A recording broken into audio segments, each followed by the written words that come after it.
Kalau misalnya ditanya tentang itu, kita harus flashback ke belakang nih, mau nggak mau nih, seperti itu ya. Jadi kebetulan saya sarjana hukum, saya pulang ke kampung. Intinya saya bingung untuk mengimplementasikan uh, akademik saya, latar belakang pendidikan saya di sini, karena nggak ada yang memfasilitasi untuk mengembangkan pengetahuan secara akademik saya di bidang hukum. Seperti itu. Akhirnya saya sempat stuck itu menunggu lamaran pekerjaan, akhirnya nggak dapat. Selama 1 tahun saya hanya diam di tempat seperti itu. Jadi saya merasa jenuh dan akhirnya sebuah ide muncul. Kalau seperti ini terus, ya saya nggak bakal pernah berjalan. Mau nggak mau cari-cari informasi, memperluas relasi tentang bagaimana cara untuk bertani dan tanaman apa yang harus saya kembangkan seperti itu. Akhirnya ada salah satu orang yang memberikan saya ide untuk menanam bawang, dan saya mencoba untuk menelusuri lebih dalam, dan akhirnya ini saya mencoba dengan cara hidroponik karena dinilai lebih aman, dan kalau misalnya kayak untuk pemula ini lebih simpel lah, seperti itu. Ya kayak gini maksudnya, kalau misalnya di hidroponik ini kan air udah ada di sini, nutrisi udah ada di sini, dan gini kita apa?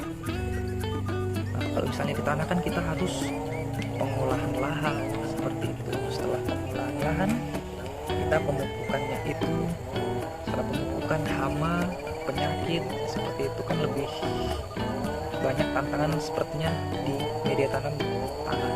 Ya, karena saya tahu diri juga saya belum berpengalaman, akhirnya saya mencoba untuk di hidroponik. Ya ada kemungkinan nanti saya kalau misalnya ini berhasil, kalau misalnya ada modal juga, mental saya juga sudah terbentuk, mungkin saya akan membuat lebih besar di tanah seperti itu. Kalau misalnya untuk umbi ini, bibit saya ngambil dari Nganjuk, bawang dari Nganjuk. Untuk usia kemarin saya pakai usia yang 5 bulan.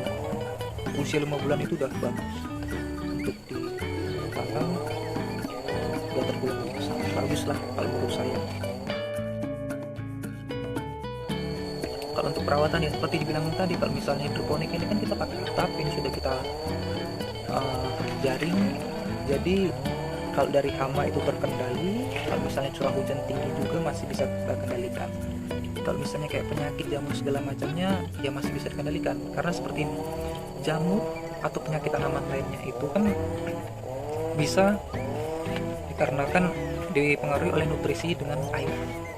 Misalnya nutrisinya kurang atau kadar airnya juga kurang. Nah kalau hidroponik kan nutrisi dengan airnya kan udah dalam sini, kita tinggal mengisi air dengan nutrisinya di dalam tandon, jadi tinggal kita alirkan aja seperti itu.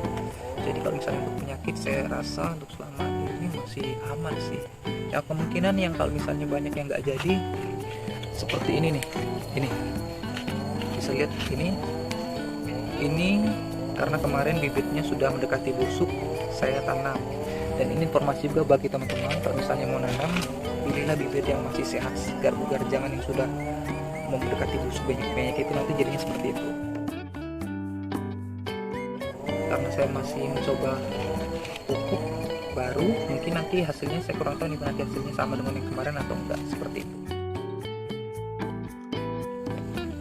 Ya kalau misalnya pupuk ya pakai Albimix seperti biasa, seperti itu. Kalau takaran dosisnya 1000 sampai 1200 ppm. Itu saya rasa udah aman. Saya meracik sendiri pakai pupuk yang gak usah disebut ya, kayaknya sudah tahu semua, nanti kiranya promosi lagi seperti itu. Ya mungkin cuman itu aja mungkin bisa disampaikan. Intinya jangan malu, jangan ragu ketika kita bertani seperti itu, dan kita jangan monoton di satu titik aja. Nah kalau ditanya seperti itu tuh, setelah saya menjalani ini pertanian, saya merasa lebih asik. Saya mungkin kalau sebelumnya saya berjalan dua kaki masih suka lamaran pekerjaan, mungkin sekarang saya mau lebih fokus ke tanaman. Dan kebetulan saya di sini juga sudah mengembangkan, ada di situ sayur, ada cabai, ada terong, ada tomat, sudah saya kembangkan juga. Ya saya rasa petani itu asik seperti itu. Dan teman-teman, jangan monoton di satu hal. Hidup itu jangan monoton. Ketika ada peluang, kita lakukan yang itu.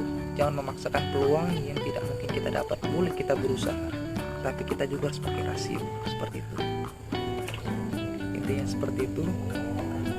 Jadi jangan malulah jadi petani. Kalau misalnya semua mau kerja di kantor, nanti siapa dong yang bisa mencukupi kebutuhan beras, kebutuhan cabai, kebutuhan pangan lainnya seperti itu. Jadi ya jangan merendahkan pekerjaan apapun itu, semuanya berguna seperti itu. Ya, itu aja mungkin dari saya. Tetap semangat. Semoga ini menjadi inspirasi bagi teman-teman yang sarjana, memiliki latar belakang akademik namun tidak mendapat